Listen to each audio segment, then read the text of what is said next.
Deus, ele existe? Será se de fato alguma prova da existência de Deus que nós podemos confiar? E se Deus não existe, qual é o sentido da vida? Meu jovem, eu te pergunto isso para você que está assistindo esse vídeo. Eu te pergunto, se Deus ele não existe, qual é o sentido da tua vida? Para que você vive? Para que você existe?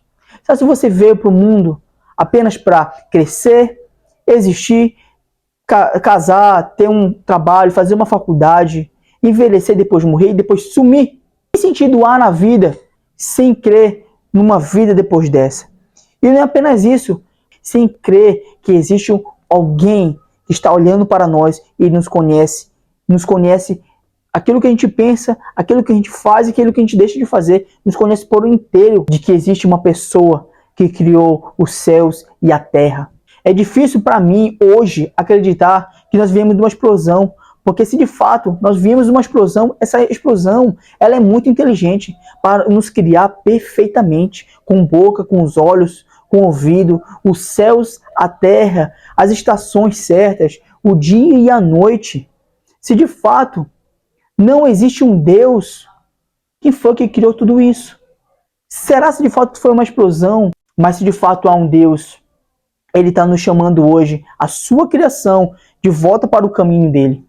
Se de fato há de fato um Deus poderoso que te conhece, ele está me chamando e te chamando hoje para a gente ter um relacionamento íntimo como um pai e um filho. Existem duas maneiras de como nós podemos saber que Deus existe. A primeira é a intuição. A intuição que há dentro de nós de que Deus existe. A Bíblia de Deus vai nos dizer em Romanos, capítulo 1, versículo 21. Porque tendo conhecimento de Deus, não glorificaram como Deus, nem lhe deram graças. Pelo contrário, se tornaram nulos em seu próprio raciocínio, e o coração insensato deles se obscureceu. Mesmo sabendo que Deus existe, mesmo sabendo que há um Deus, não glorificaram como Deus, não renderam a Ele graças e glória, não se renderam a Jesus.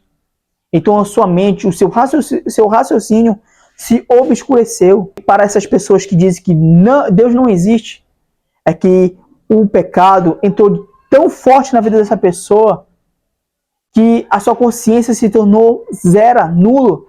Não tem um raciocínio correto, porque o pecado deturpou a mente dessa pessoa.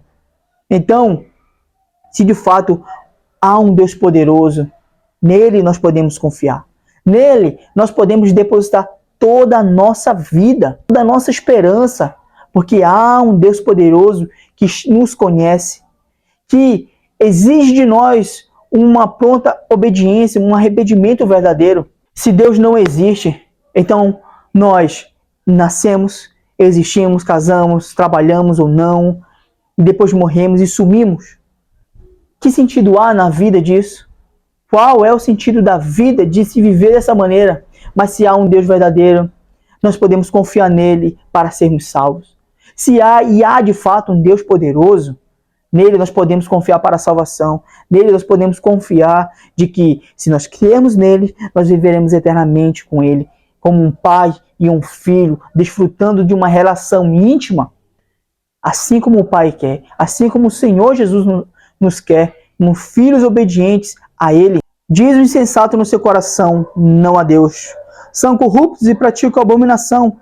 Já não há quem faça o bem. O insensato diz no seu coração que não há Deus. Essas pessoas são insensatas. Elas têm a sua mente deturpada com o pecado, têm a sua mente deturpada com as ideologias que foram impostas nesse mundo para rejeitar o Deus soberano. Na verdade, todos nós somos rebeldes contra Deus. Todos nós, se a gente não depositarmos nossa vida em Jesus, nós estamos no campo da rebeldia.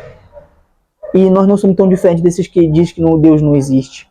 Nós precisamos hoje nos voltarmos para Deus, porque a Bíblia nos garante que, se a gente nos voltarmos para Ele, o Espírito testifica ao nosso Espírito que nós somos filhos de Deus. E se o Senhor, de fato, é de fato Deus Todo-Poderoso, Ele deseja que a gente se relacione com Ele, porque a Bíblia diz o seguinte, Romanos 8,15, porque vocês não receberam o espírito de escravidão para viverem outra vez atemorizados, mas receberam um espírito de adoção por meio do qual chamamos Abba, Pai.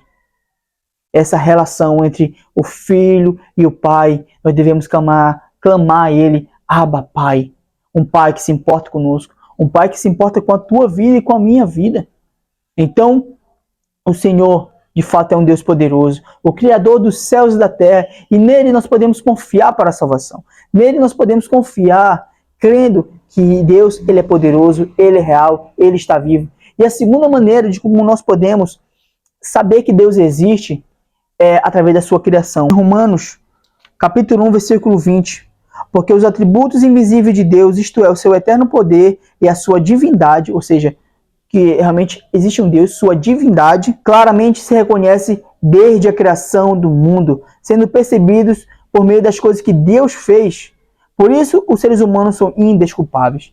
Por isso que nós dizemos que todos somos indesculpáveis diante de Deus. Porque, vendo a criação de Deus, os céus, a terra, tudo aquilo que foi feito por Deus, não atribuindo isso a Deus, de que Deus é o autor daquilo, que Deus é aquele que criou os céus e a terra, nós somos indesculpáveis diante dele. Porque tudo que foi feito como o seu atributo invisível. O que é o atributo invisível foi nos dado para que a gente reconheça que de fato existe um Deus poderoso que nos vê, que nos conhece. Então, há um Deus de fato poderoso. Há um Deus que nos ama. Há um Deus santo, reto e justo, que nele nós podemos confiar. Nele, o Senhor, nós podemos depositar toda a nossa vida. Amém? Deus te abençoe grandemente com essa palavra, em nome de Jesus.